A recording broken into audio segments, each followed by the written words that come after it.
between the Sea of Tiberias and the Dead Sea, where Jesus gave the Sermon on the Mount.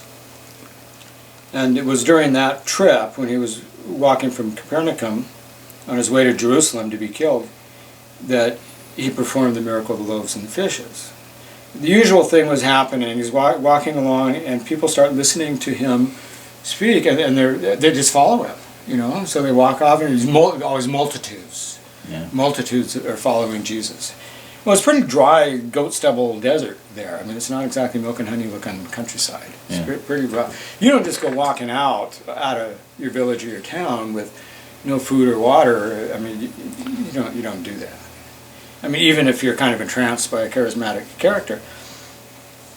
So Jesus was giving his talk, telling his parables and his jokes and riddles and everything, and he said, "Well, let's take a break for lunch. We'll have a bite to eat." He said, "Why don't we'll just all eat together. Everyone, bring all your food up here, and we'll lay it out, and we'll have a feast."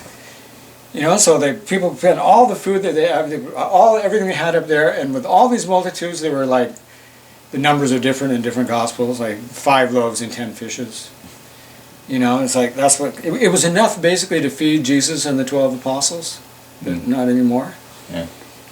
And so Jesus sees all this, and he goes, oh, it's like, well, F and A, that's all we got. But what he says is, oh, thank you so much for putting all this in. I see that, it's not a whole lot, but thank you, Father, for all this food and for this abundance. And then he gives it back to everyone. Well, what had actually happened, these people are wearing robes, right? They've got, underneath their robes, they've got their dried fish and their bread, and they're going to wait to go out to pretend to take a whiz or something, and they'll pull out the food and eat it by themselves.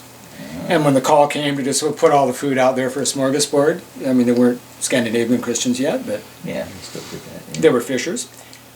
And when Jesus gave it back to all of them,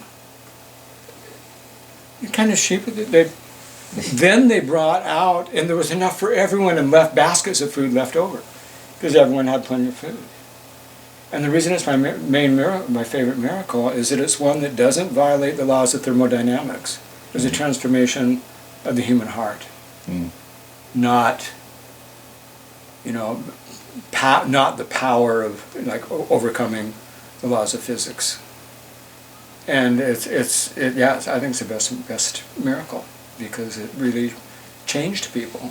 That you can actually eat better by giving away your food. Have you got anything right now, by the way? Yeah, I do. Down in the kitchen. Help yourself.